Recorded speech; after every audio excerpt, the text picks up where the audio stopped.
starve. Likewise, here in South Carolina's 6th Congressional District, we are the 6th poorest district out of 435 total as of the year 2021. And yet, where is our Congressman, James Clyburn? I can tell you, he says he will be in California, in North Carolina, and Florida, and Georgia. But what about the needs of South Carolinians? I was born here, I was raised here, I live here, and I'm going to be here. You will never have to ask, where is Marcel?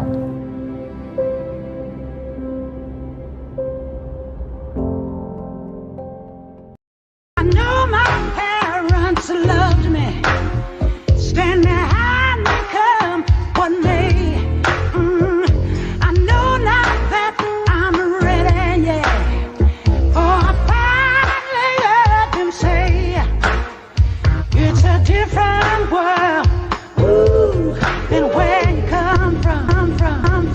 He said nothing is fresh is the best is. Whoever than himself he the best is impressive. I ain't rhyming any beat like Andre back in 96. The beat he in the streets earbuds. Fuck the beats and be cursing like a sailor. I so out he be writing grander. For those they give you remember the Titans have blood like Perseus. Uncle Tom is like a white man. Stay about his money. Let me in the ear like he's Tyson. And I hear he lay back got his feet up when he rap. Making the traffic stand still. They freeze when he say action. A small fraction might walk away simply cause of distraction. But always getting back. I think it's cause I'm so attracted. The attractions in my trap and roll over to the masters on my Oscar De La Renta dog. Get with the classics. It's on your downfall. Make a beat to go and match it. I take a seat and relax. Scratch the beat and keep rapping. Different world, ooh, and where you come, different world, ooh, and where you come, different world, ooh, and where you come from. The city is loud, yeah. A chef on the glass, work on the plate, show my ass. Got the skills to pay the bills, but expensive taste make waste haste to your face. And baby, take this crème fresh to your face. Whoa, not like that, gotta make sure it's seasoned right. You ever served 160 within a 300 C? Humanity testing your sanity. After you were dropping a hole, no like, no more fight. But to get that time, you must do the crime. After 12, we feel one. Say stories to tell about going through hell. How you almost fell, how you messed up that VIP's Cornell. This life in the kids, so you got a quick glimpse of what it means to hustle, bustle through our eye muscle. It's crazy, it's crazy. This profession's not for the lazy, cause it's a Different world, ooh, and where you come, different world, ooh, and where you come, different world, ooh, and where you come from. The city is loud, yeah. Here's our chance to make it. Hey, and if we fall less on our goal, you can decide, we can take care. Hey, just remember that you and It's a different world, man, I'm on some different shit. 250 nowadays for a pair of kicks. I remember when James was like $130, but the rock what I got in my stock, you're unworthy. Phone posits on my feet, never laced up. Phone posits on my feet with the fresh cut. Cargoes with the dope t-shirt to match. Wait a minute, hold on, let me check the back of the trunk. Pull them sixes out, feeling like Brian and Dwayne, feeling fresh in this game like a champ. Got them Jeremy Scotts on the feet with the wings. I'm fly above means, above all, just to get fresh like I get in these kicks. You gotta stand in line overnight, wait for these shits camp out. Had these for 3 weeks before they even came out. It's a different world, ooh, and where you come, different world, ooh, and where you come, different world, ooh, and where you come from. The city is loud, yeah. Here's our chance to make it. Hey, and if we fall less on our goal, you can decide, we can take care. Hey, just remember that you and it's a different world. It's a different world. It's a different world. It's a different world. And where you come from. Ooh, and where you come from. They playing already, folk. They already playing. Look at this, folk. I thought they had early voting, right? And I figured with early voting, you guys would have said, okay, let's put out the early numbers. You know, give people some hope. Let's see what a race is. You know, maybe get Nas to do a little phone banking again. I know it'd be looking kind of weird if they did it now, you know, the day of the election. But still, you know, let the people know they already playing games, folks. I go around to certain news outlets. They're not even reporting that the race is even happening. Clyburn said what he said last night. That little shenanigans. I mean, but shout out to Brother Marcel. I'm gonna manifest that he wins this today. We need this because I need to do this roast video of these idiots who said that he was gonna lose. So don't make my hard work go in vain. But we finna take this off. Hey y'all, Gravity, any day above ground living. Jesus Christ, I'm close. Okay, now we back. Now we're back. Okay, folk, how y'all doing today? How y'all doing today? This is going to be a great show. Now, as you see the title, it is the Black Man Summit. Now, for those who were here 3 weeks ago, I was talking to the women. The women needed to be, they needed to hear something. They needed to hear a black man who rides with y'all, as long as you're B1, tell you that there's ways that we will help you, but you got to show this effort. You got to show the effort. Once you do the effort, black men will go through the wall for you guys. I told y'all, if y'all get this summit popping off, I will be down there. I will do it. Any task y'all need me to, but we need to see the effort. And that show went over very well. Today, I got to do the men. And it may not be as succinct as the women, because us men, we have to face accountability every day. So a lot of the things I'm gonna say, the dudes are gonna be like, we already knew that, Gravity. Give me something new. Yeah. So we're gonna do that, but a little perfunctory, if you will. Number one. Like I said, I'm glad y'all joining me on this Tuesday. I usually do it Thursday, but they put me on the plantation Thursday, so I got to do it on Tuesday.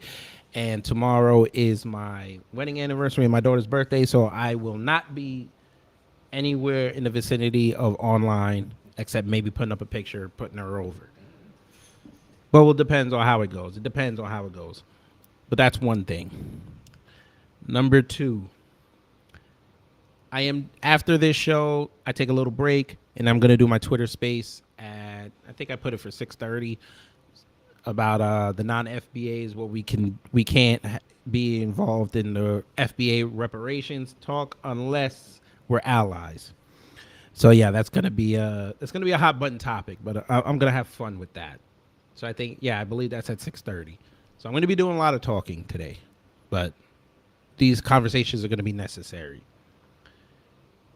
And yes, my video I will do maybe later tonight. I've got to go get Opal Lee for her opening the door to everybody making money off Juneteenth except the FBAs and the ADOS. Yeah, I got to go for her.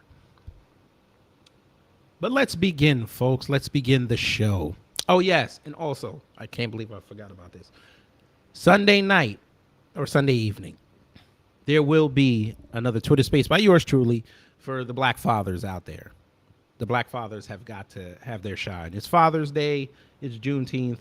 We're going to have our shine that day. So any fellas that want to come up, give up war stories, advice to the younger people. Hell, if you're an emerging father or new father, please come up and let's have a productive conversation so we can show everybody that we are active black fathers. But let's begin, folks. Now, I said the word active black fathers for a reason. Because we know white supremacy hates us. If they can't attack the black family and they can't demonize the black family, they will demonize the black father. And they will throw anything at the wall against black fatherhood to make sure that we, as black fathers, do not get the respect that we are deserving of. And of course, we see this a lot on the left. The left does not like the fact that a lot of black men are active in their children's lives because that goes against what they want to do with our children, which is indoctrinate them, because most men will not allow their children to be indoctrinated. So MSNBC decided to say, hey, we don't care that it's Juneteenth. We don't care that it's Father's Day. We're going to put out this bullshit. MSNBC launches The Culture Is, a special series celebrating women of color. So they're already starting with the PC talking points and the PC buzzwords. Okay, cool. Now, normally I wouldn't have a problem with it because I'm not going to watch it. Because number one, the first people that they put on there are these two idiots. Shout out to Aboriginal Woman in the building. Make sure y'all tweet this out. Share, like, and subscribe. Share, like, and subscribe because I'm not like other YouTubers. I'm different. But I bring this up because, folk, MSNBC, minstrel shows for Negroes, bedwenches, and coons, that's what MSNBC stands for, decided that they're going to launch this series Sunday, June 19th at 10 p.m. on MSNBC and stream on the MSNBC Hub on Peacock immediately after.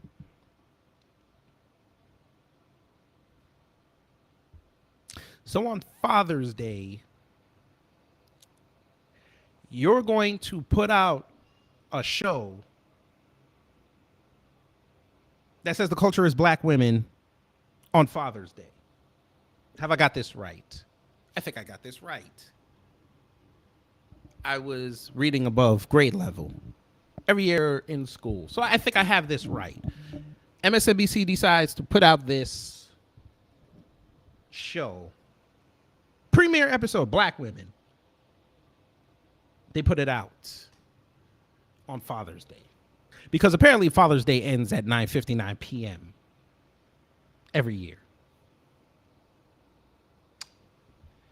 Let's read the article, folks. The Culture Is amplifies our efforts to elevate diverse voices across MSNBC's cable and streaming platforms. Rashida Jones. Was this Rashida Jones? I think this was Rashida. Yes, Rashida Jones. We're going to have fun with her today. It puts women on the forefront to tell their own stories and share their experiences directly with audiences. Joyless Reed, or like Professor Black Truth likes to say, Joke Reed, host of minstrel shows for Negroes, bedwenches, and coons, The Readout, and Tiffany Cross Eyes, host of MSNBC's The Cross-Eyed Connection, are the hosts and executive producers of the first special in the series, The Culture Is Black Women. And I read that part to you already. The hour-long event will feature Reed's exclusive interview with Vice President Kamala Harris in Mississippi. So you got an Asian down in Mississippi. Say less. Say less. But we're going to continue. Shout out to Mississippi Masala. That was a great movie with Denzel Washington. Check that out. I think Kamala was the female lead. I think she was. But let's continue. They will discuss Harris's historic role as the first black woman to hold the office. Again, she's not black. But let's continue. The special will also feature a roundtable with influential black women at the historic Minton's Playhouse, originally a 1920s speakeasy in Harlem, New York, over a meal by Harlem icon chef Melba Wilson. Joyless Reed and Cross Eyes facilitate an honest and vibrant conversation about what it means to be a black woman in America.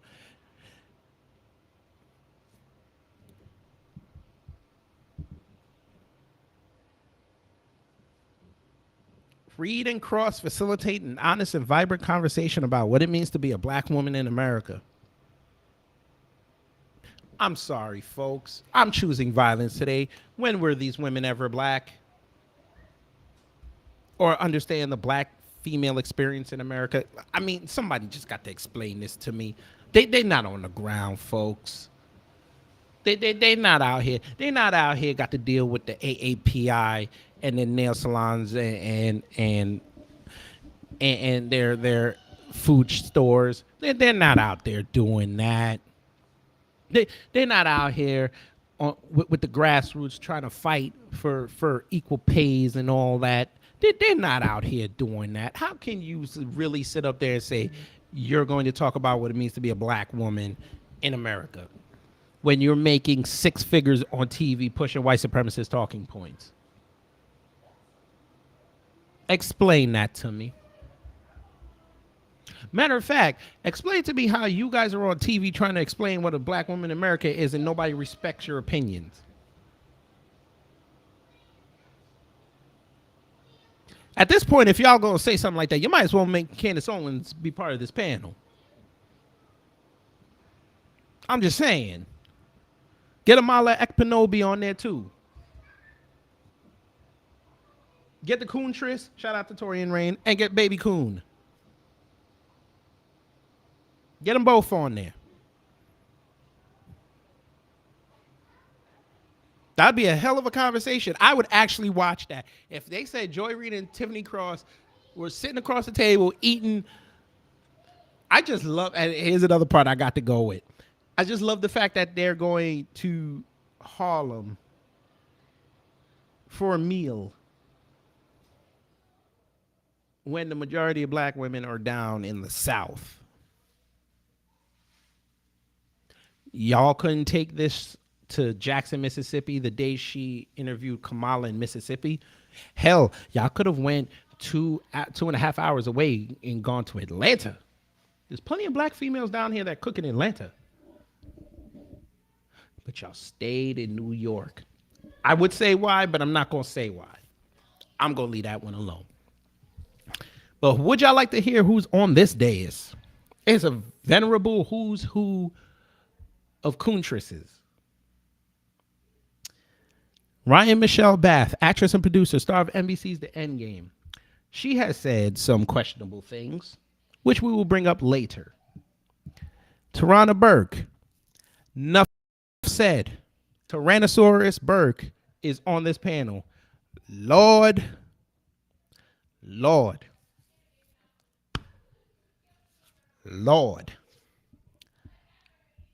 I'm going to leave that one alone. Nicole Hannah-Jones, New York Times Pulitzer Prize winning journalist and creator of the 1619 Project. I'm going to leave her alone because I could do a whole video on her, but I'm not because we're on limited time today. Captain Tamika Lindsay, retired U.S. Navy captain and former chief diversity officer of the U.S. Naval Academy.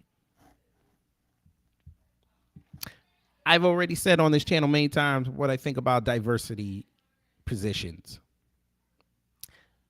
I'm going to leave that alone because she served. I'm not going to disrespect the uniform. I'm going to move on. Oh Lord.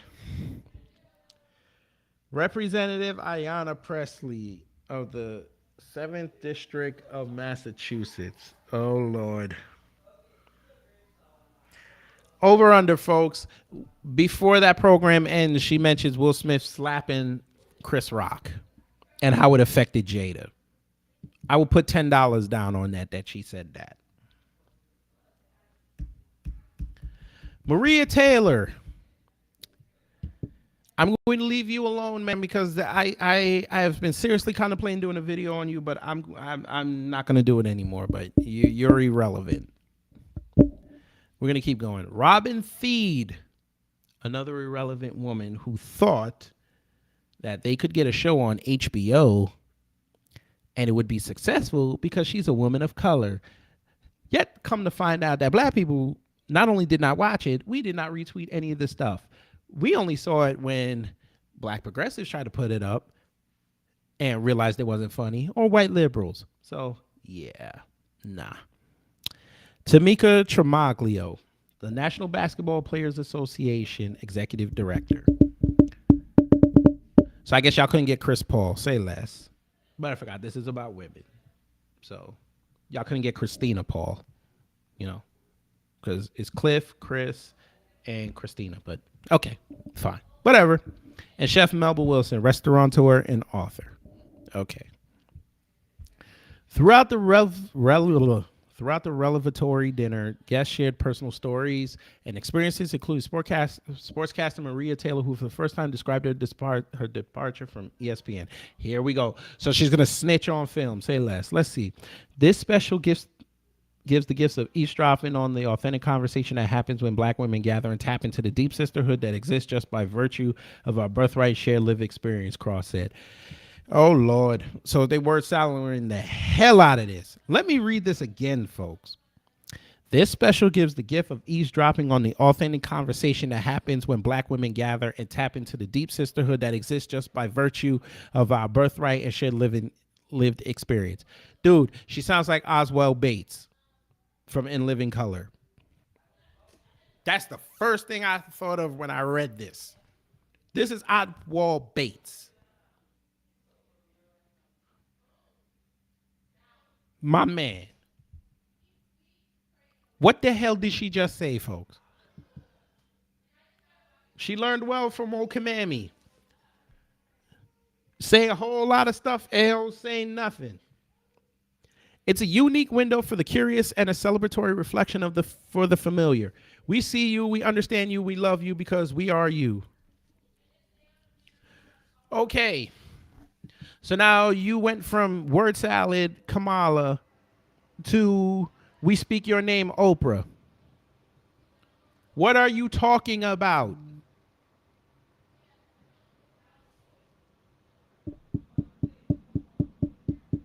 I don't know what the hell you just said.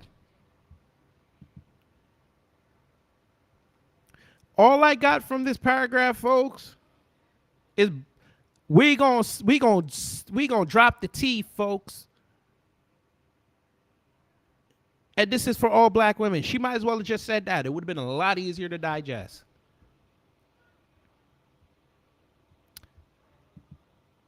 The culture is Black women is the embodiment of the phrase sisterhood is powerful, Reed said. I can't wait for everyone to experience it.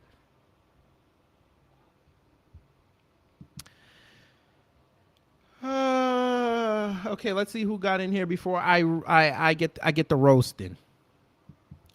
Let's see. Aboriginal woman, I said, what's up to you? Nikki the God is in the building. Beatzilla's in the building. Shout out to you, family. Shout out to you, family. And Samuel Logan, shout out to y'all, family. Folk, I'm going to get the roasting. Here we go.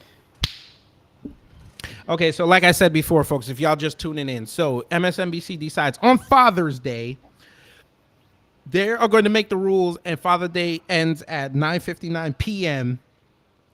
so they could put out this bullshit. The culture is Black women special, 1 hour long,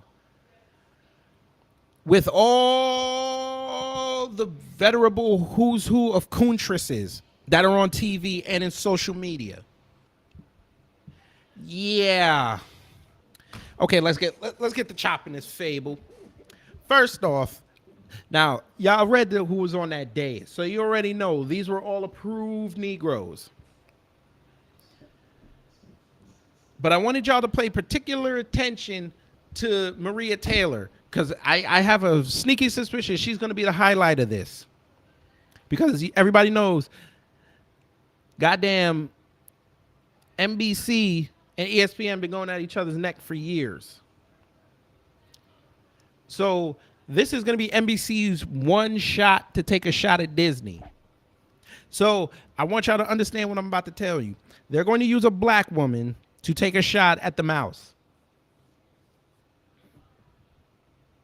And nobody thinks this is not going to end. This is going to end well.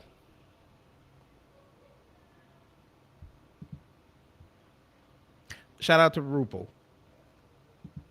Thank you for that. I do speak fine. I appreciate that.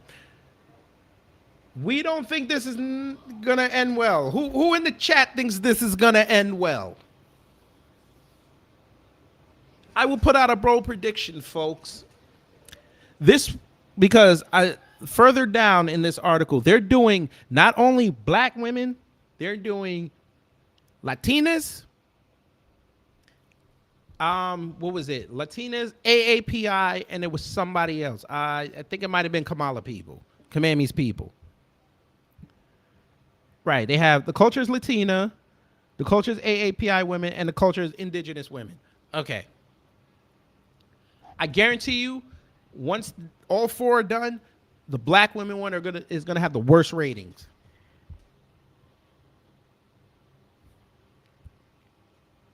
See, folk, it would have been.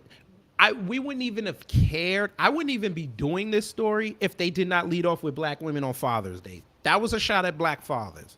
I wouldn't even do the story. I wouldn't even care.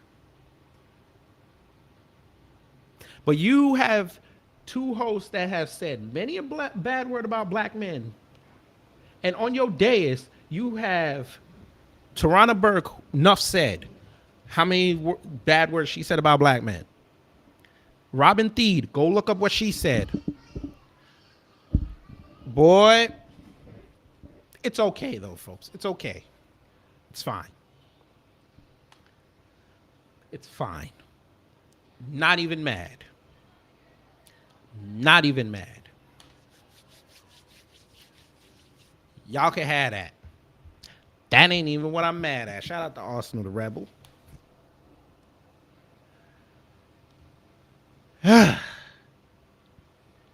But folk, I swear to God, I think they think black men are this. No punk bitch. I ain't no punk bitch neither. I'm no punk. They think that's what we are.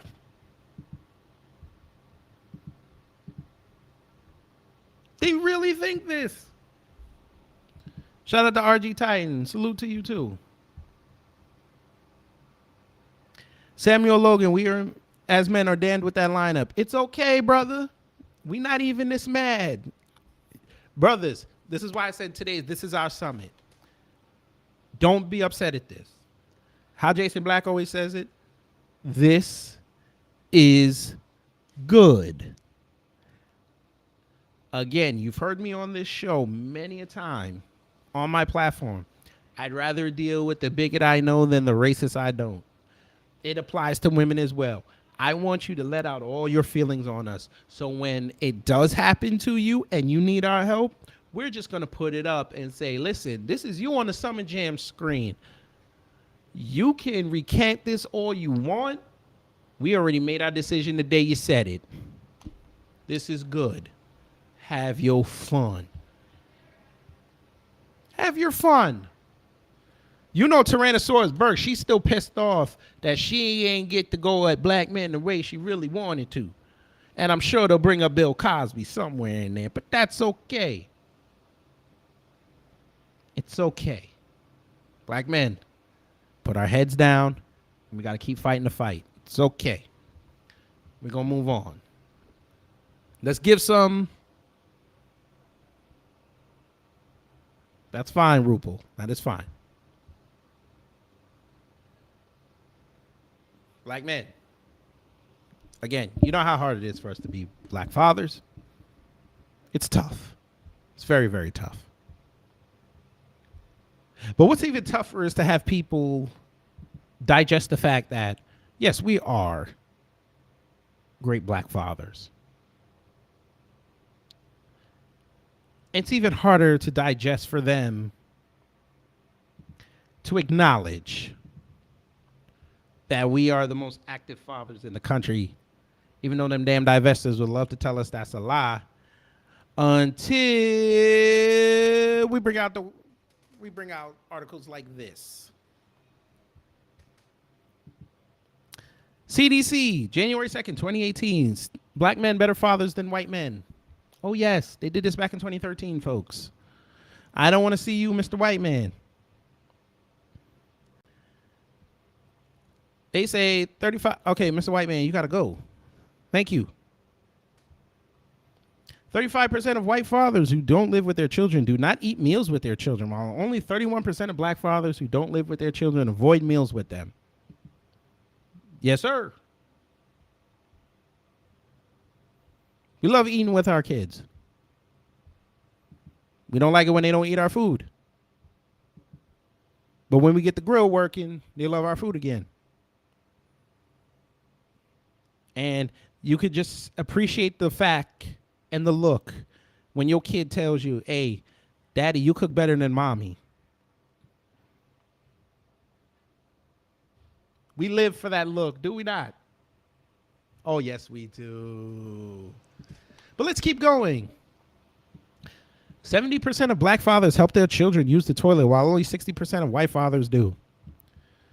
I've done that twice, and I'm not doing it again because she's a female, and that's not my business. I don't want to see nothing she got. But let's continue. 30% of white fathers who don't live with their children don't play with them, while only 25% of black fathers who don't live with their children fail to play with them.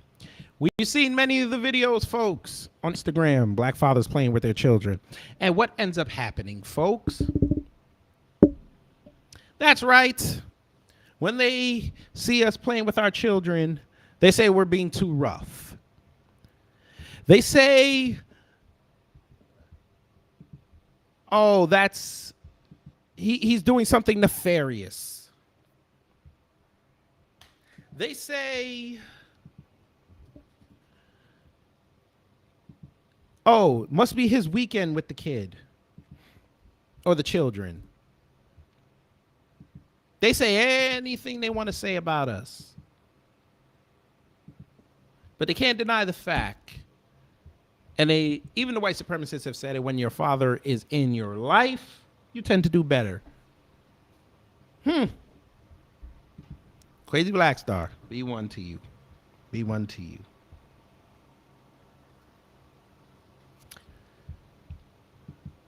But like I say, keep the barbs coming. We just get stronger. Here we go. 29% of white fathers do not ask their children about their day, while only 21% of black fathers fail to do that. I can attest to that. I didn't tell my father how the day went. Oh, he was upset. He asked everybody in the house. And when we asked him, he just grunted. No, I'm just kidding. Most times he grunted. When he got older, then he started telling us more. But yes, we're tired, but we still want to know about your day. Especially if we got to go up to the school and, go talk to the teacher. We need to know these things. But yes, we do this. Let's continue. 41% of black fathers help their kids with their homework, while only 28% of white fathers do. I mean, unless it's, this here, nah. I'm just kidding. I don't know what goes on in white households. I don't. But we always see, them TV shows. The father come home late. The kids are almost done with their homework or done. And all they do is like, did you guys complete your homework? And then laugh track. But you've seen many a black show. The black father always asks, hey, how was school today? What you guys studying? Let me check that when you're done.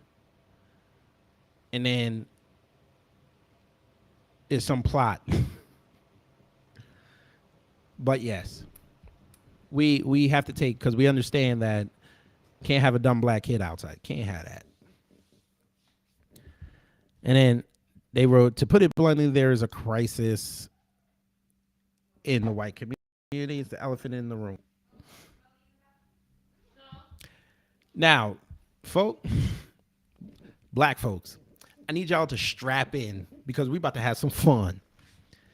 Now, they praised us in this blog post, right?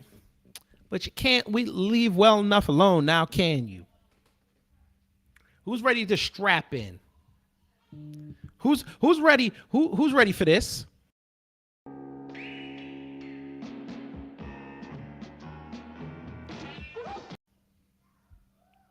Yep, the kick in the gut. Because, of course, like I said, they couldn't leave well enough alone. They had to take shots at black men. So it said, now what can be done to reverse the disintegration of the white family? Here are some ideas. Number 1, Black fathers could get involved in Big Brother or mentoring programs for white kids with absentee dads.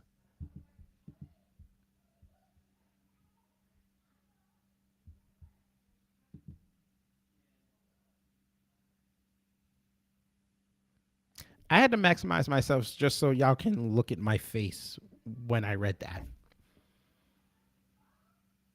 That's exactly what I did with the way you saw my eyes. That's exactly what I did.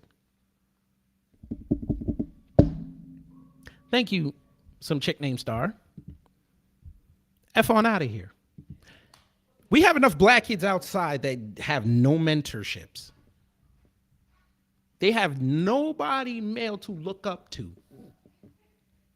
You fixing to tell me that I need to go find a white kid without a dad and mentor him over this black kid who does not have a mentor? Interesting. Because we see how well that worked out for a black man who was the caregivers to a couple white kids. We saw how well that worked out. The brother taking care of the two white kids. Somebody called the cops on him talking about he kidnapped them kids. Yeah, we like some of that. But let's continue, because they didn't just stop there. They could have stopped there and I would have been like, y'all reaching. But okay. That's the solution you came up with at the time. The government could pay white women each time they have a child out of wedlock to help compensate for them having an uninterested boyfriend. This might inadvertently encourage white women to have more children irresponsibly, but it's really the right thing to do. Who cares? Number 3, recognizing the challenges white kids face with bad parenting, schools could give disadvantaged white kids preference in admission to college and graduate schools. Even if the white kid has lower test scores, if he has a compelling life story, that should compensate for lower grades.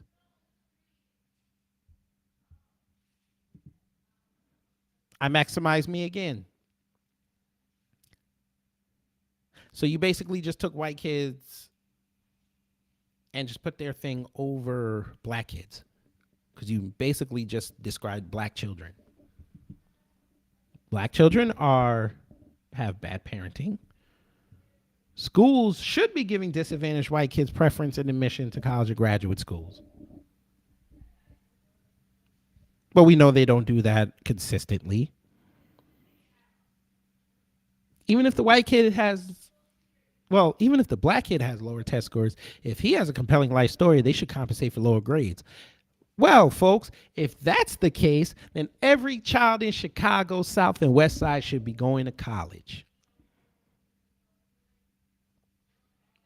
Every kid on the west side of Atlanta should be going to college. The HBCU system, which is literally miles away from there, should be admitting every black kid that graduates. You don't think Brooklyn, Queens, Staten Island, Manhattan, Uptown, and Bronx kids that are black, you don't think they should go into the CUNY system? They have a compelling life story. Some of them have to take a bus and a train an hour and a half to school. Some of them have to go to schools in bad neighborhoods. That's a compelling life story.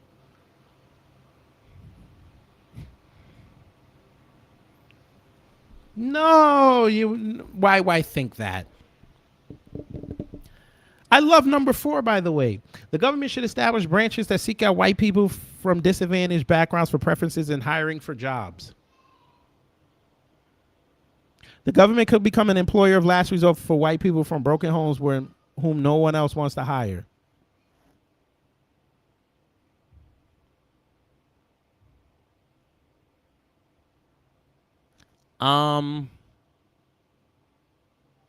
What about the black kids every summer who have nothing to do all day? Would be nice if we had, I don't know, what did they call that thing? Oh yeah, recertified high school. So when they do these trades during the school year, hell, they could spend the summer learning the craft.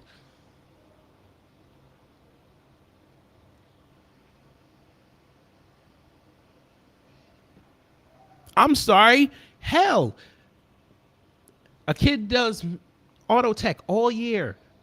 Why not for 3 months? Have him work in a garage. Hell, he don't even have to work on a car if they're not insured for that. That's fine. He could work the front desk. He could clean up. He could study. He could be shown what to do. There's a solution right there. But let's praise white supremacy. Yes, Samuel, they did do away with summer youth programs. Well, no, yes and no. They tried that, but then they realized we're going to have a whole bunch of kids on the street doing God knows what, and we can't control that. So then they them churches, they have their little summer camp programs, and all these other little places have their summer camp programs. But like I said, the programs that I'm talking about, these kids could actually learn something. I want to know what happened to the trade schools. RG Titan, the trade schools, the government didn't want to pay for them anymore. I went to trade school for culinary arts. Usually they get their funding from the government. If the government don't want to pay their ass out because they don't have endowments, they don't have boosters like a college would have. So if the government's not giving them money and people aren't going, they're going to close. I know for a fact in New York, we had a whole bunch of auto trade schools, whole bunch, HVAC. They even combined them. When the government went belly up, they all closed. Every single one.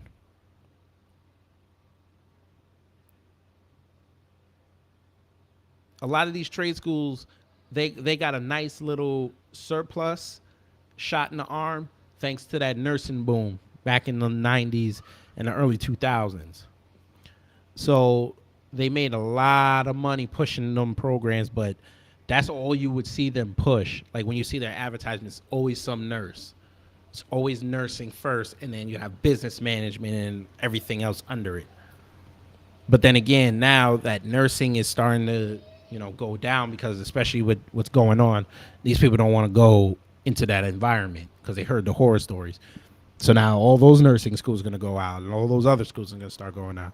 The only one that's really survived was DeVry, but they're in a STEM field, so I don't see them going out of business anytime soon. But let's finish this off, because you got to hear the last one too. The last one's funny as hell. Hollywood could play a role in this too, casting white men in positive roles as doctors, lawyers, judges, scientists, and other capable, educated men to give white kids from bad homes role models to aspire to. I got to get something to drink. Y'all marinate on it.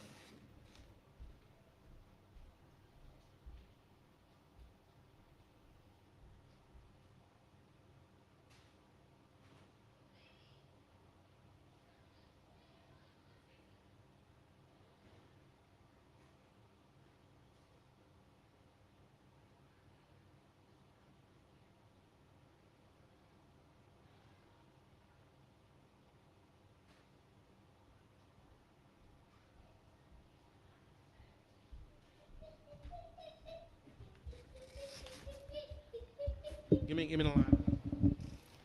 Cut the check. Hey, I'll take your water and get gone. So, according to this guy, this guy, Ed Straker,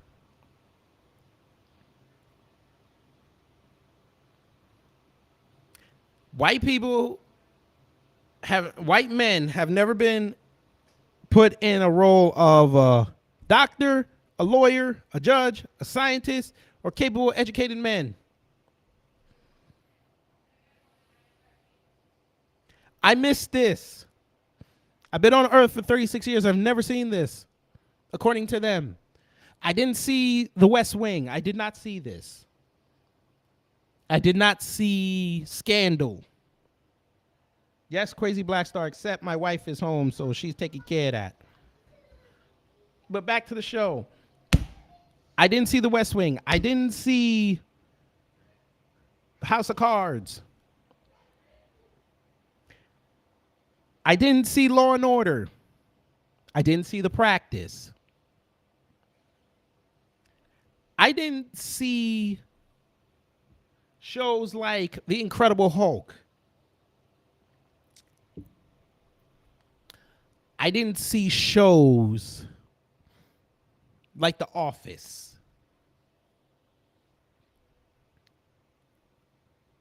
We didn't see shows like Different Strokes.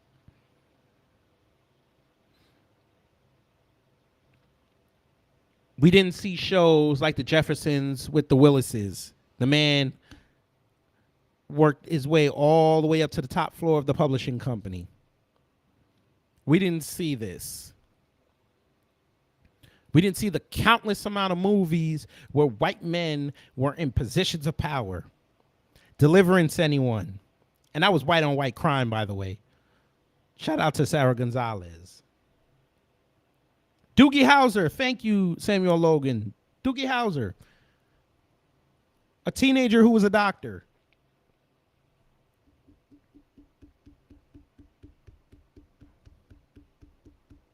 NYPD Blue anybody? Blue Bloods. The main character is the commissioner of the city. I could keep going. I'm moving the mic. I could keep going right now. The Arrowverse, anybody? I know those are superheroes, but Arrow, white guy. Flash, white guy. Legends of Tomorrow had how many white men on there that were superheroes? Huh? Superman and Lois. Huh? I'm sorry, what? Who wrote this?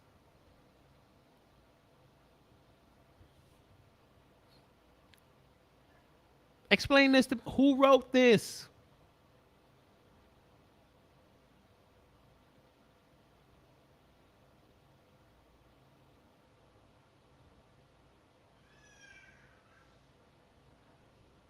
Fight Club. He took down the credit system. That's not a capable, educated man.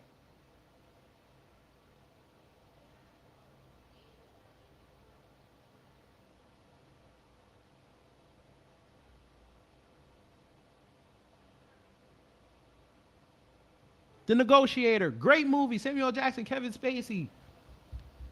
Kevin Spacey was the equal to Samuel L. Jackson.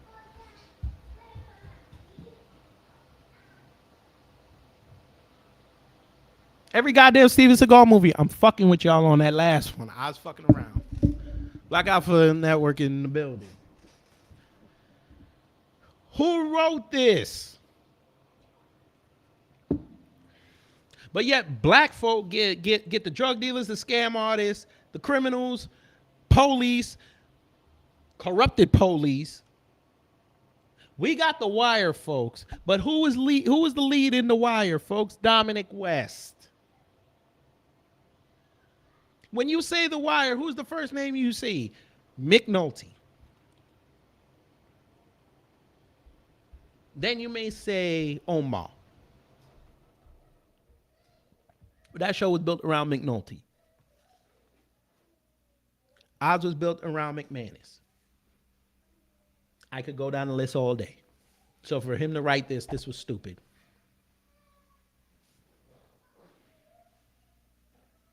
But we're off that because we know they need to project. Did you think it stopped there? Now, I'm going to check the House District 6 primary results. Folk, they playing around today. They're playing around today, folk. They're playing around still. I just refreshed it. Just to prove to y'all that I refreshed it. I refreshed it. It didn't move. They playing today, folk. Early voting my ass. But we off that.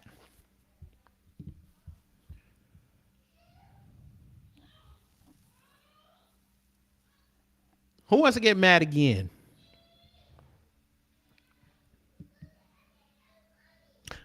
Yeah, I ain't gonna get mad.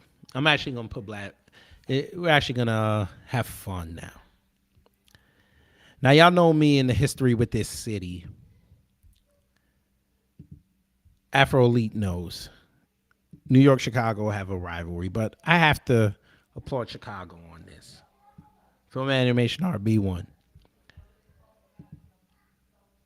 Got to applaud Chicago on this. Breaking myths about black fatherhood this Father's Day. Now, this was written in 2019. It's from the Chicago Reporter.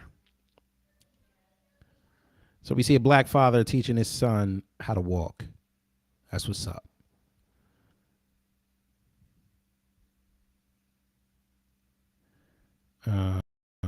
Mention gun violence. This is the paragraph I want y'all to listen to. This viewpoint about black fatherhood is a well-established structure of thought with a host of supporting beliefs that reinforce it like rebar in a concrete slab. Society is devastated because the majority of African-American fathers are not at home nor involved in the lives of their children. Yet, I just read you that we're the most active fathers in the in the world, in the country. But, of course, because they know people don't research. So you can just say anything. Okay.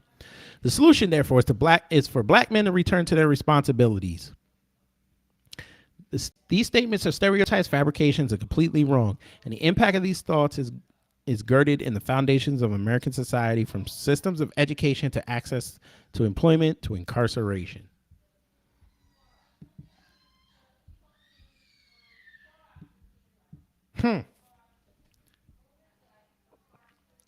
So years ago, the CDC said that we're the most active fathers in the country. But you're still saying that we're not in the home.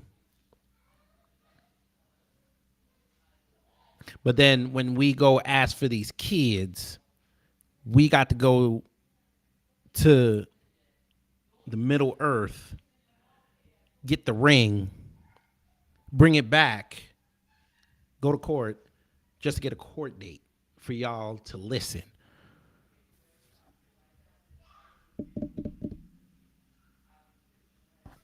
But everybody else can lie on us, and you just take it like that.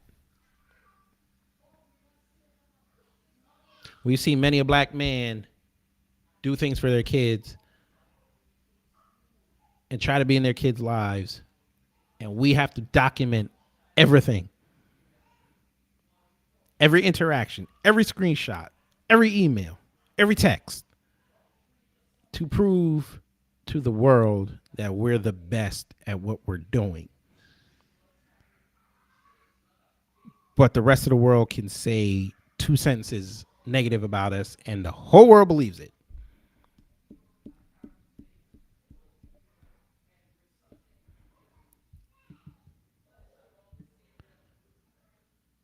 And then when we do something nice, like dress up in suits, dress our sons and nephews up in suits, and give them positive reinforcement and encouragement, so they feel better about themselves, because we know damn well nobody else out here is going to do it. We get ridiculed for it. Interesting. Yeah, I know it sounds a little angry, folks, but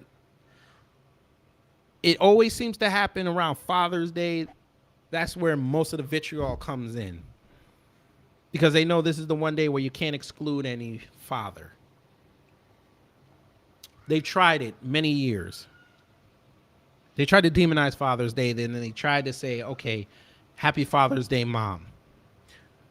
Shout out to the black grassroots and the new black media. We shut that down really quick. They don't even bring that thing up anymore. Don't even bring it up anymore, because they knew better. We called it on the carpet.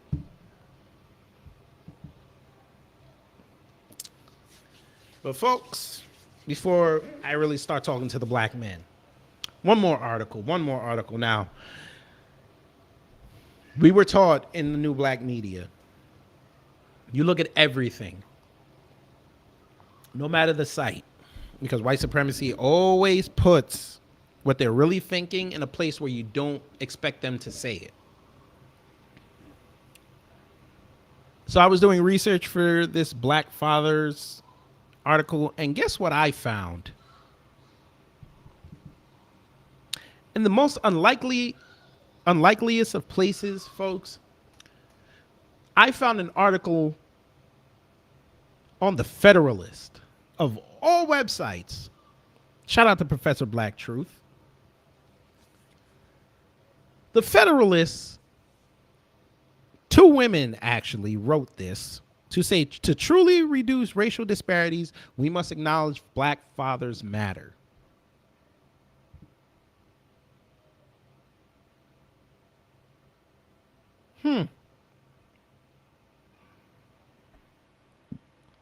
Now it says Americans must confront the injustice of George Floyd's death and examine issues of police use of force.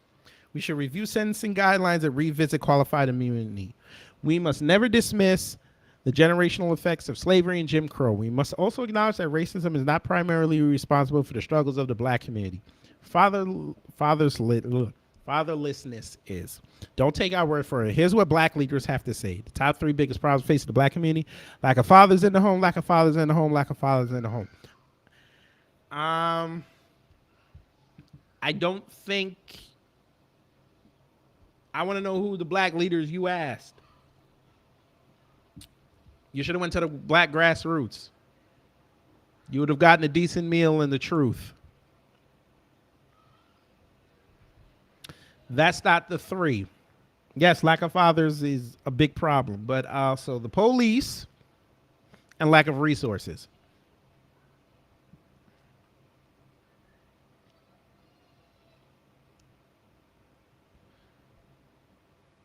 And of course, they had to go quote Larry Elder, but we're going to keep moving.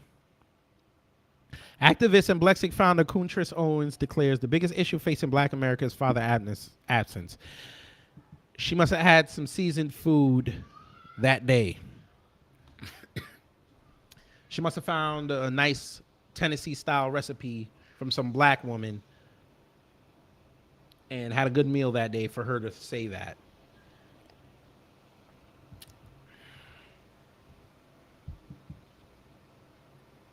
But then again, she's from a Caribbean background, so she probably said, you know, that side of the Black diaspora, you know, the Black American, yeah, they're facing father. I had my granddaddy, so, you know, I had a positive male role model in my life.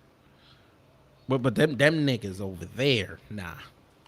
Georgia Tohi K, you can say nigger. Nobody will hear you. Former NAACP president, this coon, Kwesi Nkrumah, when asked if white racism or the absence of fathers pose a greater threat to Black Americans, replied without hesitation, the absence of Black fathers. He only said that because he's representing Baltimore. Negro, where were you when Freddie Gray was getting harmed? Where were you, sir? Where were you? I know I'm probably asking that question and people are going to get at me for saying that. I don't care. Where were you, sir, when Freddie Gray got beat up by them 6 cops and thrown in the van? Where were you, sir? I would like to know. You said nothing about Freddie Gray, but you had all the smoke for Kimberly Klesick. You had all the smoke. You had all the smoke for booty clapping for that damn crime bill, but you had no smoke to make sure Freddie Gray did not get his ass whooped by 6 cops. And didn't open your mouth to say them 6 cops need to go to jail for life. Yeah, I'm not taking you seriously, my nigga. Given the devastation fatherlessness visits on Black children, you would think racial justice advocates would sound the alarm. Now, here comes the shots. Yet Black Lives Matter openly seeks to disrupt the Western prescribed nuclear family, the only institution that through marriage binds children to their fathers. You don't always have to be married to bind children to their fathers, but See, right here, they're already trying to say that Black Lives Matter is a foundation of black society, which we've already said is not the case. What would you like me to say, Star? I will say it because I just don't care. We're in the middle of a heat wave in Atlanta, and I'm upset. I will say it. You tell me to say it, I'll say it. The BLM core statement of belief mentions black mothers, black families, black parents, and even black glitches. Yet nowhere does it mention black fathers, even though when black fathers have access to their children, they prove to be more involved parents than their white and Hispanic counterparts. Oh, Nikki, before we continue, yes, it's disgusting down here. We're in the middle of a heat wave that is not going to end till next Wednesday. And I think Thursday it's going to be 101. So I must have woke up in Texas. Except I don't see that much white supremacy where I live. Nobody's walking around with guns. I mean, it's overcast right now. Wait, I forgot to do this. You know, I do this every live stream, folks. I forgot to do it. Thank you, Nikki, for reminding me. That's what it looks right now. It looks like it's fixing to storm really bad. It said there's going to be a thunderstorm later, so it must be coming. It must be coming.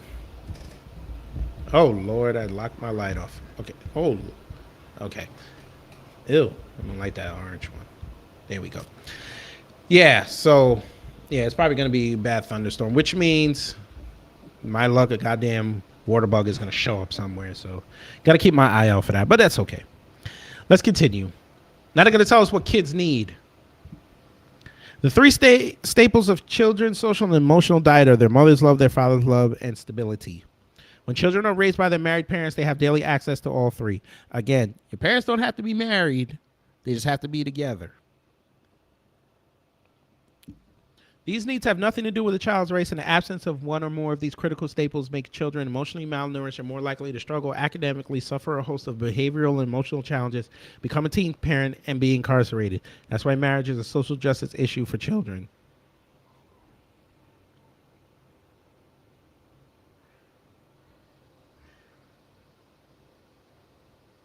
So you're bringing a church concept into social justice.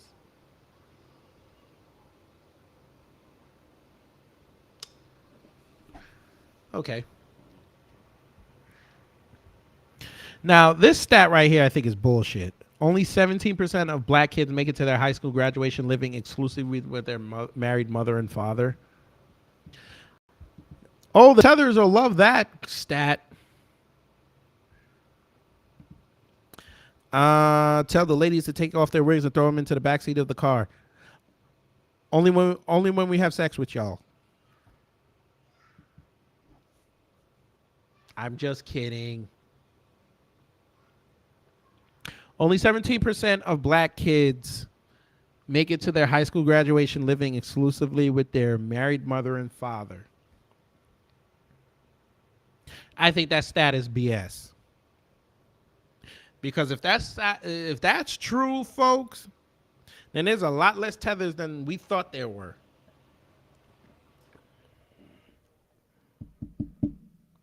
Most marriages end from financial issues. With repair, our relationships will improve even more. Of course. 70% of divorces are initiated by the woman. And most times it is financial. But for us, remember, we're black. The nigga cheated. It's the nigga's fault.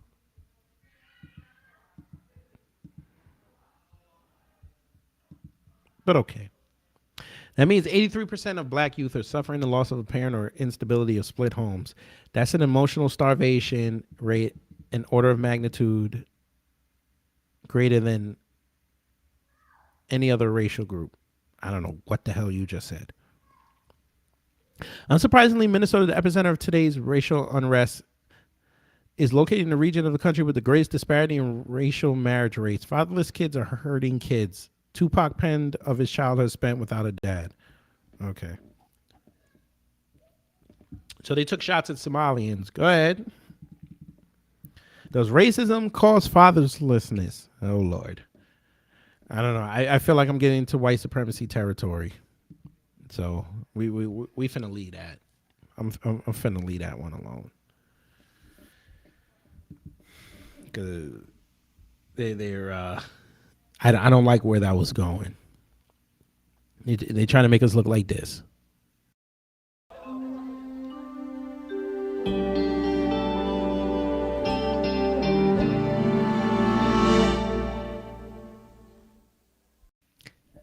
That's how all immigrants are looking right now. When I read that stat. We are part of the 17? Wait. No. No. We are, see? No. We are better than the 83% of our cutters. No. We only deal with our cutters that are married. And even then, we watch you. Because we don't know. We don't know what they say in their house.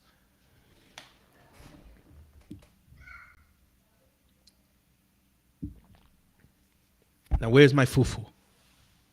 I'm going to hell for that. I don't care. Anyway, leave it to the Federalists to like, we're gonna make you so happy, black people, and then we're just gonna say fuck you right after that. Shout out to all the black men that ran off Patriot Front in Philly last year. Shout out to those black men out there. Shout out to them. They got arrested in Idaho, of all places. Idaho. But somehow they'll put that on us. Shout out to all the FBAs and the black folks out in California that making Karen Bass look like a slack a-hole right now. A told her, nah, you ain't got them tangibles, baby girl. You might have to go set somewhere. And she's getting her butt kicked by Caruso. So shout out to the black men out there. They are making it known that we need something concrete. We need something concrete before we go to that ballot box. But folk, speaking of California, oh yes, 25 kid, yes. I have this one and I have the red one hanging up in the closet. But yes, folks, I brought up California for a reason as well. Because the archfiend of allowing white supremacy to flourish, because she accepted the apology of a KKK former member, old Mad Maxine Waters. We all remember what happened with the election, do we not, folks? Yes, we did. Maxine Waters was glad 45 lost. But she had to make sure to go in front of her constituents, folks, and say this bullshit.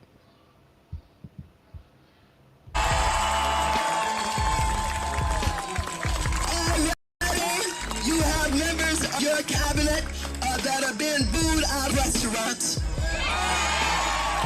who have protesters taking up at their house, who's saying no peace, no sleep.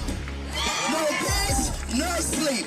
And guess what? We're gonna win this battle, because while you try and quote the Bible, Jeff Sessions and others, you really don't know the Bible. God is on our side. On the side of the children, on the side of what's right, on the side of what's honorable, on the side of understanding that if we can't protect the children, we can't protect anybody. And so let's stay the course. Let's make sure we show up wherever we have to show up. And if you see anybody from that cabinet in a restaurant, in a department store, at a gasoline station, you get out and you create a crowd. And you push back on them. And you tell them they're not welcome anymore, anywhere. Oh, yes. She said that, folks.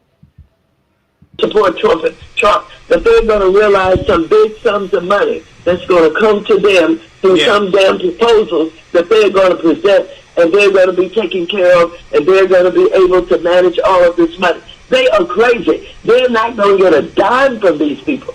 They don't even know how to put together the right kind of proposals to even be considered in this way that government works, and how you have to get through the House and the Senate and all of these committees, even in order to get to the president to sign something, and he's not going to sign a darn thing to them. He's a racist.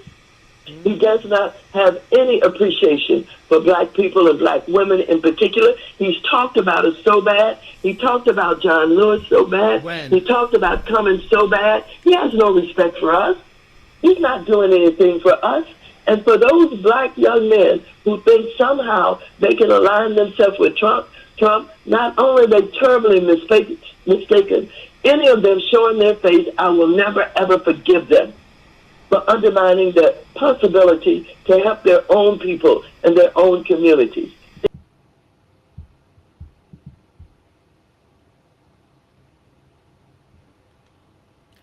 Out of respect for you, ma'am, I'm not going to say what I really want to say. I'm fixing to be nice.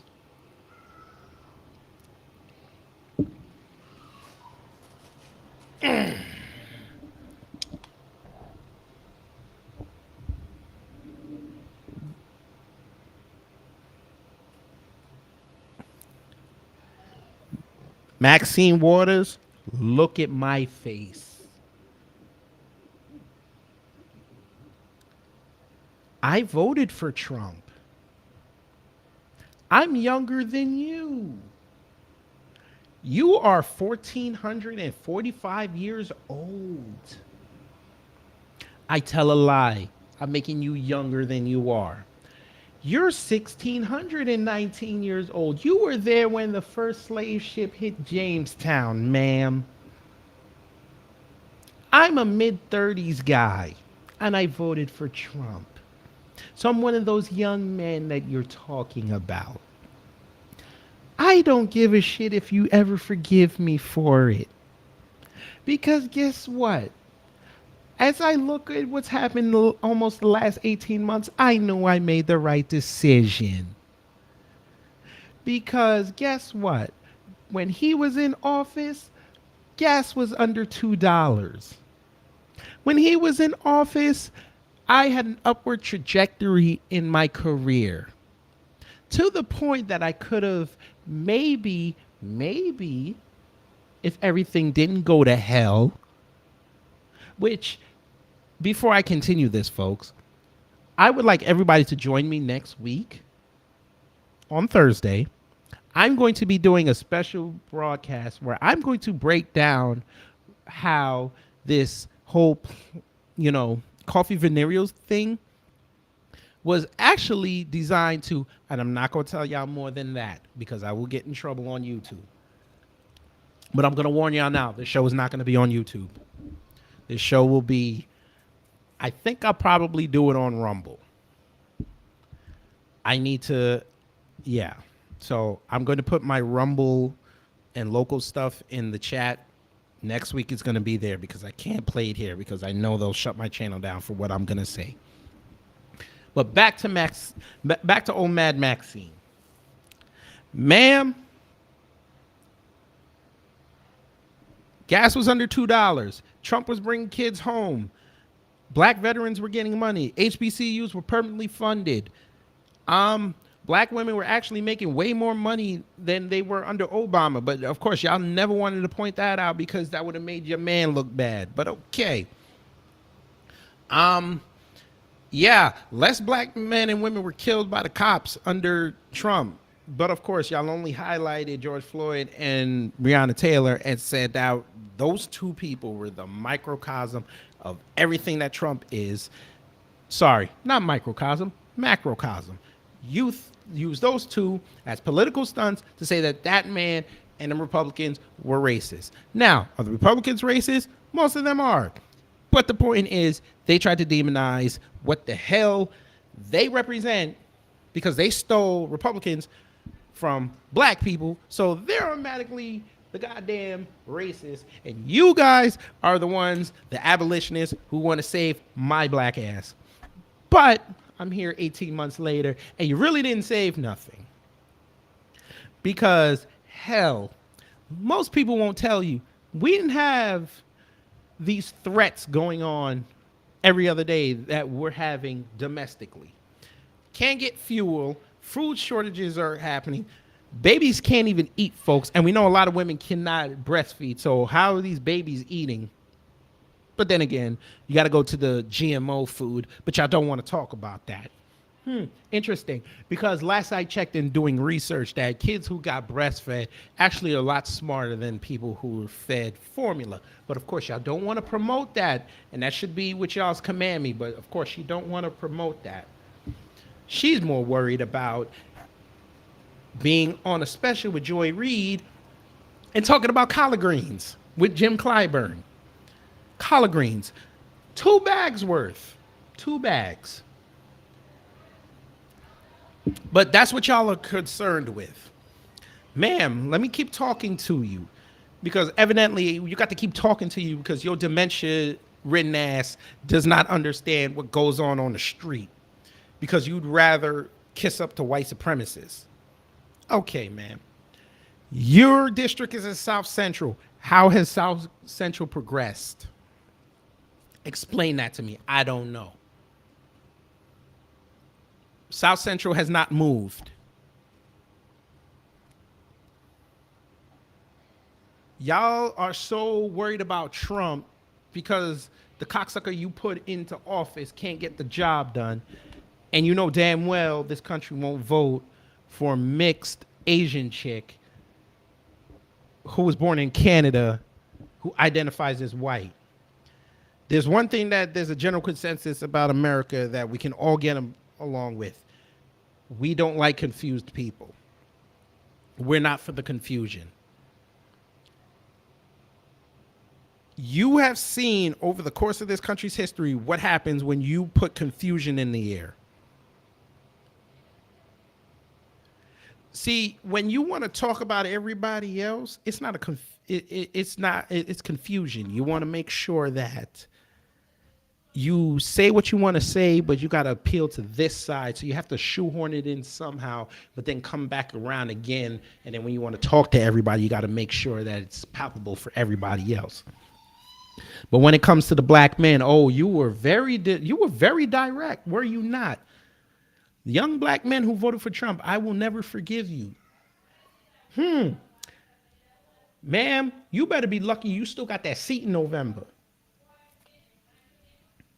Now, the only thing that saves you, ma'am, is because you're a Democrat.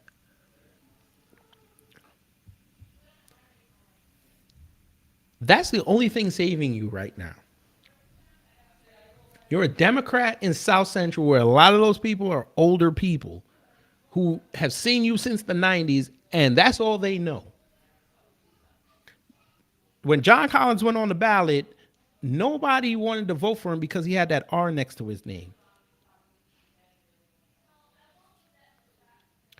You went on outside and told homeless people to get off the block.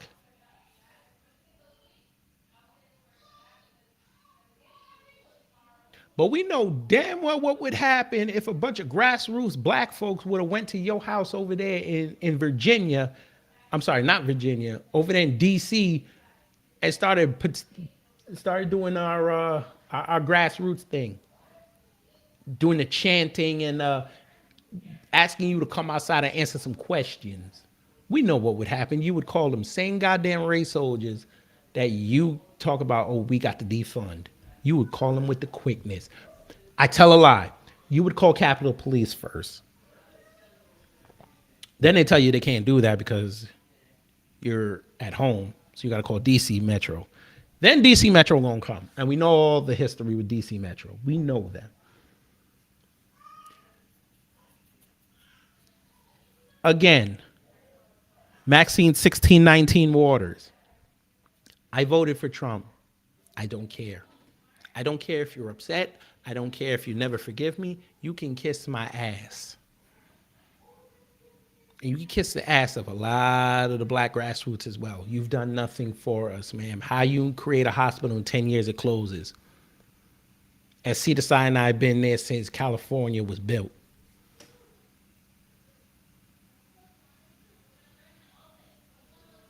You so worried about black women, you didn't raise a stink when Kamala gave up her seat to Padilla, got that seat. You didn't say a word. You were just happy to have Kamala in the same area code as you. So y'all could just go coon it up together.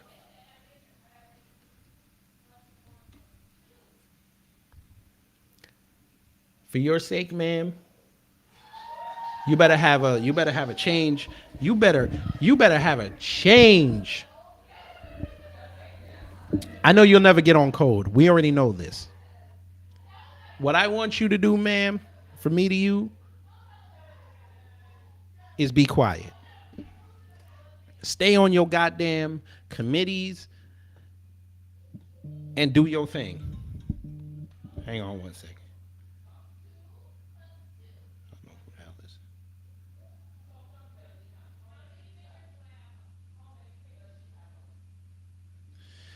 These gates. But yes, straight up and down, no chaser, kiss my ass. Straight like that. We don't care about you, ma'am. And we're here to destroy the Black Caucus. You probably told Hemorrhoids Harris this. Shout out to Nicole's View. Let's really be clear about that. So I'm not going to sit here and say I'm going to do something that's only going to benefit black people. No. You probably gave her that talking point. Don't never promise them nothing. Don't promise them nothing.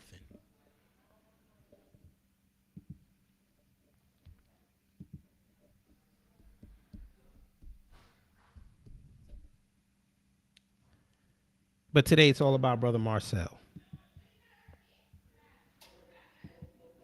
We got to refresh the screen again, folks. I don't like what I'm seeing. I see nothing. I don't see no updates. I don't see nothing. Now y'all gonna watch me refresh the screen.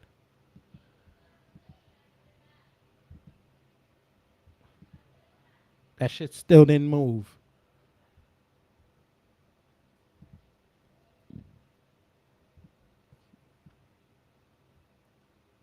Yes, Kamala the Cackler, yes. Hemorrhoids Harris. Heels up Harris. They call her Taco in California. I heard of that from a Hispanic. I'm not even going to say why. You should know. And the race soldier may get an appeal because of her open her fat mouth. Of course. How do y'all sit up there? I got to talk to the older black folk who were around. Older black folk in California. I don't care if you FBA ADOS or an immigrant. Folk, I need this question answered. Robert Byrd died.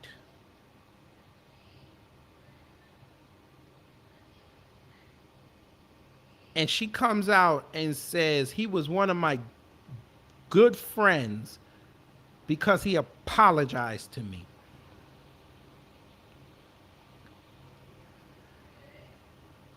That jackoff killed black folks and was around watching black folks get lynched.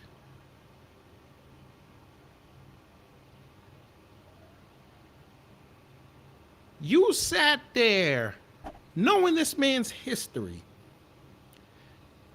And because he said sorry, you gave him a pass and wrote his eulogy.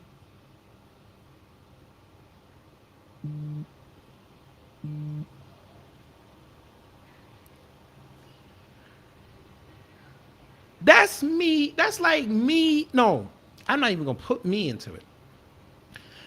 That's like Jason Black knowing how Richard Spencer is. Hell, we won't even use Richard Spencer. That's too easy.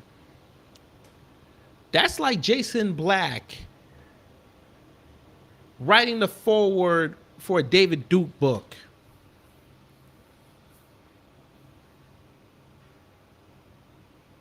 I'm going to say that again because they're both in Louisiana. That's like Jason Black writing the foreword for a David Duke book. Because David Duke honored him with an interview.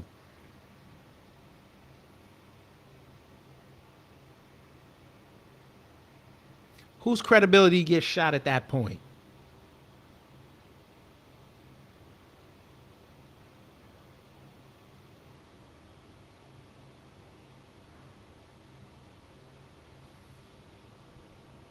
So she gets a pass for that.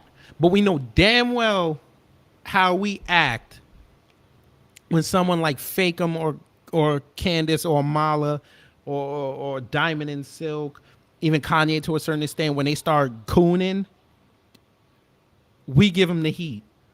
But she don't get heat for that.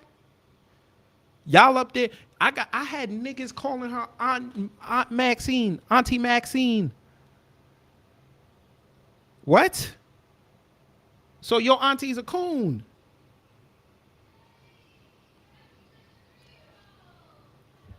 Say less.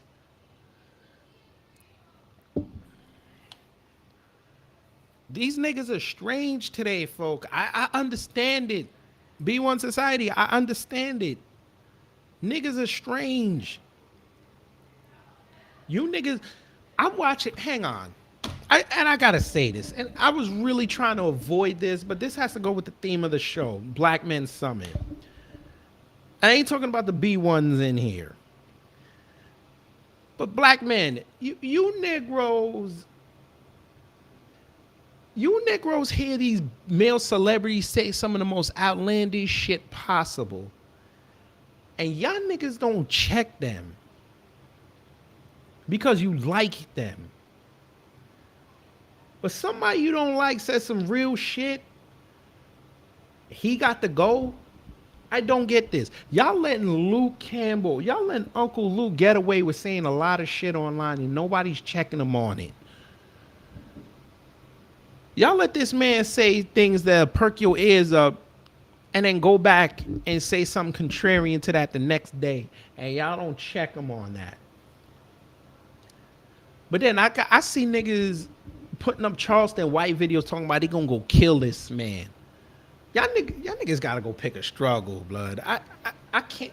This is why I keep saying we got to separate, because you confuse Negroes. Y'all messing it up, because when y'all confused, y'all have loud voices because you want people to hear you, and then when they hear you, they hear your stupidness and your idiocracy, your idiocy. I'm sorry, your idiocy, and they promote that shit. You Negroes need to go read books. You Negroes really need to go read some books, because you Negroes are going to get us killed out here, because you Negroes don't understand how the game works.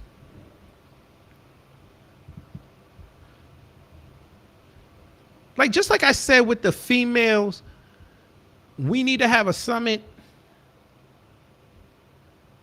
We need to have a summit.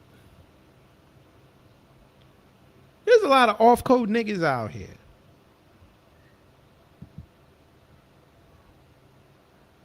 I'm just going to tell it like it is. There's a lot of off-code brothers out here. And we know this. But we try to ignore them or try to repress their voices as much as we can, because Everybody saw Soldier Story, right? I'm assuming everybody saw that. Sergeant Waters said it. Do you know the damage one ignorant Negro can do? And it did come off kind of coonish, but you got to understand. Those are the niggas they're promoting right now.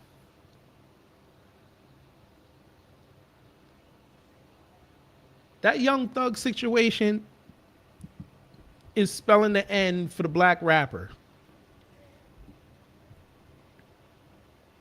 Because they understand the black rapper has a lot of influence in the community. They needed to demonize the black rapper again because Ice Cube got over. I'm just going to tell y'all like it is. Ice Cube did a lot for the image of the black male rapper in 2020. Well, 2019, 2020. That if he didn't do that, the baby wouldn't have got as much support as he did when he had his situation. Because we all know how they are with the Alphabet Mafia. We all know this. And when he did what he did, you had a lot of support for that brother. And then he went and did dumb shit again. But at that point in time, he had a lot of support. He don't do that, he don't get that support. Ice Cube opened up a lot of eyes in 2 years. So they sent the flunkies outside to go get that man. And as much as we did to keep his voice and keep his image as untarnished as we could, we found out we can't fight with that media blitz at that point. So we said, okay, we're gonna concede this fight, but Ice Cube is still won. But we're just gonna take his message and what he was trying to promote, and we're just gonna take it, remix it a little bit, and push it down to the grassroots and build it back up. So next time he comes back up, even though he's probably still pissed at us, he comes back, he'll have way more support than he did. But what are they talking about, folks? Talk about Young Thug and them. That's all they're talking about when it comes to black male rappers. That's all they're talking about.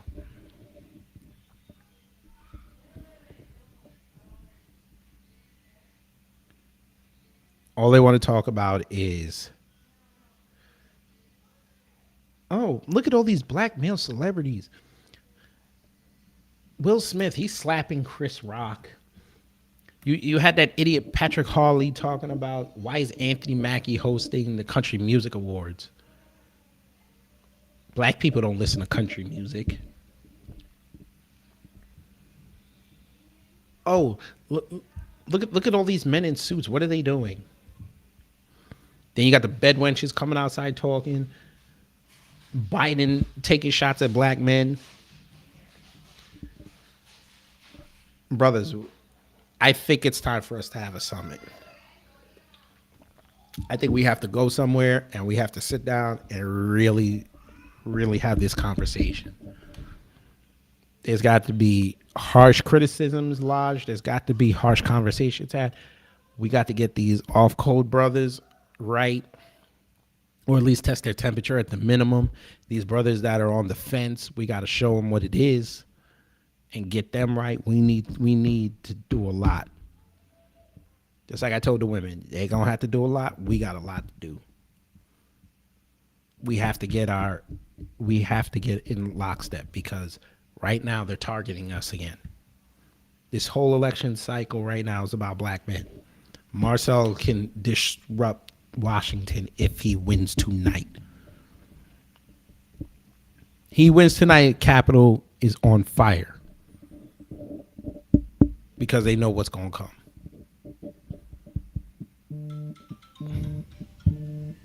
Why is everybody calling me now? I don't understand this. Everybody's calling me now. Must know I'm online. But anyway, let me end it off with this, folks. I appreciate everybody in the new black media, male and female. I appreciate all of you. We've done the groundwork. We've amplified the voice of the black grassroots, especially with Marcel. We've done our job, but we got to keep going. It's tough out here. We have our audiences. I'm slowly building mine up. Beatzilla's in the building. He has his audience. He has his show tomorrow. Go in there and tune in and share that stuff out. Brother Torian did his video on that Amala chick. He shouted me out in the video. I appreciate that. Go over and consume his content. Bring the women on.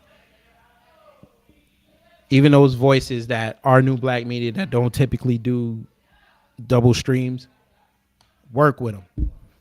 I'm persistently emailing these men and women. We need to have these conversations. We need to bring different personalities together. We're all new black media, but I don't feel as though we do. I want to pop up on like Lioness Crown's videos one day, or Queen Amadaya. They be like, "What the fuck, Kid Grab? What the fuck is he doing over here?" That's the kind of reaction we need. Holy shit. Vicky Diller's over there talking with Torian. Oh my God. Stuff like that. That's what we need to do. But fellas, for us, yeah, we do a lot of collaborations, but I think it's time we're going to have to go harder. Like I said, they're gonna start censoring us very soon. They're already starting now. I think after Father's Day, that's probably when it's going to start. I really predicted July 1st, but I don't think they could wait that long. If Marcel wins tonight, the onslaught is on. Everybody that did an interview with this man is going to get their channel censored. I see it happening. Because once he wins, everybody in the goddamn world is going to start searching for this man. And what's going to end up happening? Whoever shows up on YouTube, all our interviews are going to show up. Now, of course, they'll prop up the coons who talk to him. Of course, they will. So Fox Soul's going to get propped up. That interview he did with Tariq against that Kinder Valeza chick, that's going to get propped up. I forgot the other coon that did the interview with them and tried to play him, but that didn't work. They're going to get propped up, but our interviews are going to start getting propped up. They're not going to like that. So we're going to be in the algorithm now. And when they start seeing like, all these black people interviewed him, okay, they talking positive, they laughing. They look through the tag words and it says new black media. They're like, shit. Roland going to be on TV, acting like he was supporting Marcel the whole time. He's like, all them grassroots people, they were just jumping on the bandwagon. I've been doing this work for 10 years. Nigga, you weren't at the Capitol. Everything you did up to that point and now invalidated. You didn't go to Charlottesville. You didn't go to the Capitol. Nigga, your shit is invalidated. Your card, no. You got to start from scratch, especially after the fact you got ran off the block in North Carolina. Nigga, you 0 for 3. You done. Now you're trying to go back on TV with the MSNBC. I could just imagine.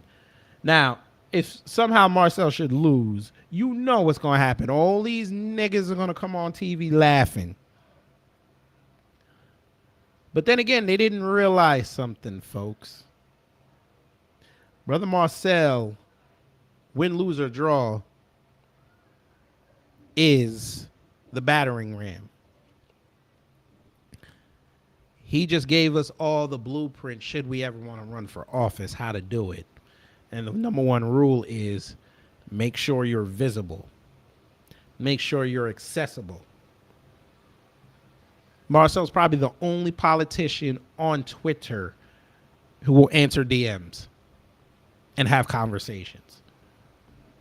Now, I'm sure once he gets into office, that's going to change a lot because he's going to be busy. But appreciate the fact, everyone, that you could DM that man and that man would actually DM you back. That man actually has conversations with you. He'll retweet your shit. Shout out to Chachina Arnold. She mentioned this man today. That's a big get.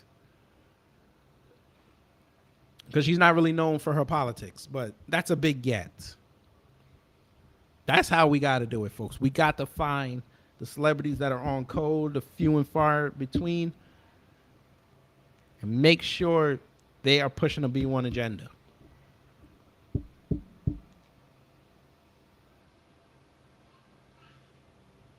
If it was not for us, folks, I don't think Marcel would have had that NBA Finals commercial. I don't think he would have gotten that. Because you know the sports championships don't like promoting politics. But he got our support. And of course they're going to be a little racist and say, you know what, black people watch basketball because, you know, they run, shoot, and steal. So yeah, let's put it on the third quarter. We'll try to hide it third quarter. You know, we can't put it on at the end of the first quarter because then there's gonna be too many eyes. Halftime, everybody turns off the TV, go do something. Halftime. So we gotta put it at, you know, somewhere where they can't say we were racist, where we put it, but it'll still get some visibility. So yeah, because we damn sure ain't gonna give it to them fourth quarter if the game is close. We're not doing that. Oh, no. We're not doing that. No full timeouts in the fourth quarter. We're not doing that. So we'll give it to you in the third quarter. So can you take third quarter? Sure, I'll take third quarter. And that's what they did. So shout out to him for that. But black men, this is our time. We have 5 months to change this country. We have to push. You still got to, yes sir, 25 kid. You still got to put the pressure on Jimbo, even if some by some salmon swimming down river that Clyburn pulls it out. Got to be on his neck. Him and his family are scared right now. The money train might be ending. That's how you got to do it. But black men, we have to be the ones to author this change. We have to be the ones to script the narrative. It has to be us. They too much want the women to be the control of our community. We have to end that by 2024. You see how the world moves when black men move. Shout out to Sincere and Nice T Girl. They were one of the first people to talk to Marcel. Everything else trickled down after that. And I'm talking about in the grassroots. I'm leaving Tariq out of it purposely. He needed to talk to the people who have the small followings. It's very easy to go get a conversation with Tariq if you're a blue check. Very easy. He needed to come down to the basement with us. He needed to come to the first floor. See, going to Jason and Tariq, that's going to the penthouse. You get those two on your side, you can become a juggernaut. He had to be talking to us in the lobby. And Jason had to be looking. He got the security cameras. He was looking. And then the penthouse button lit up. The doors open. He said, okay. Now you can come up and have a conversation. We were all down in the lobby. Yes, sir. We were all down in the lobby. We were waiting. We listened with bated breath. Seeing what Jason would say.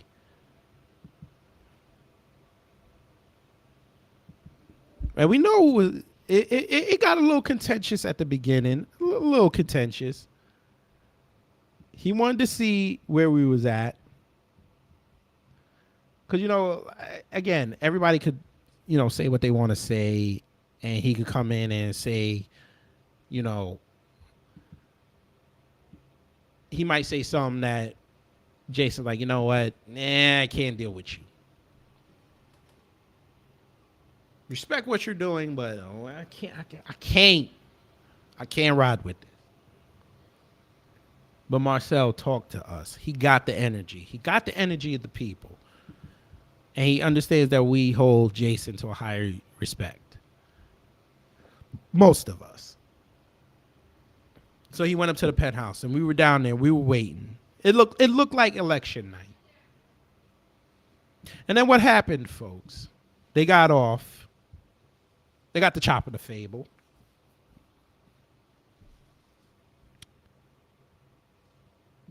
And then the door opened, and we got this.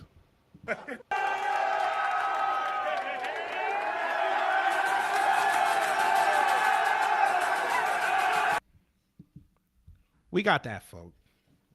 He got the endorsement, and we had fun. And he continued his momentum. And now here we are today. Hopefully he gets in. We're manifesting it. So all I'm going to say before I leave is it's on us to change the story. We can't let other people write our stories anymore. Can't do that. Because they'll write it where they're the hero and we're the villain, even though it's our story. And right now, the villain is not being loved right now. People are craving heroes again. And we have to be our own heroes. So, continue supporting us. Continue supporting the movement. Be one over everyone. It's Kid Gravity. Hopefully, y'all will join me later on Twitter when I do the space. Non-FBAs, have been summoned. We need to have an honest conversation. Y'all can come in. FBAs, help out. Salute Rob Allbanks. And contribute, but I need to talk to the non-FBAs. We got to have that conversation. And I'm just going to warn y'all now. You come in there trolling, I'm going to roast you. It's hot down here, and I'm in that mood.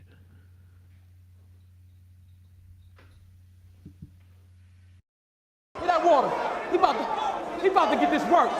He about to get this work. I'm just warning y'all now. You come in there trolling, I am going to roast you.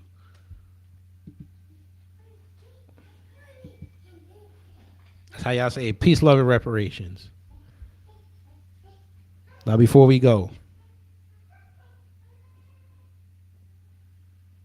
one more time for the folk. What would you think about a parent whose children are hungry? They let them starve. Likewise, here in South Carolina's 6th Congressional District, we are the 6th poorest district out of 435 total as of the year 2021. And yet, where is our Congressman, James Clyburn? I can tell you, he says he will be in California, in North Carolina, and Florida, and Georgia. But what about the needs of South Carolinians? I was born here, I was raised here, I live here, and I'm going to be here. You will never have to ask, where is Marcel?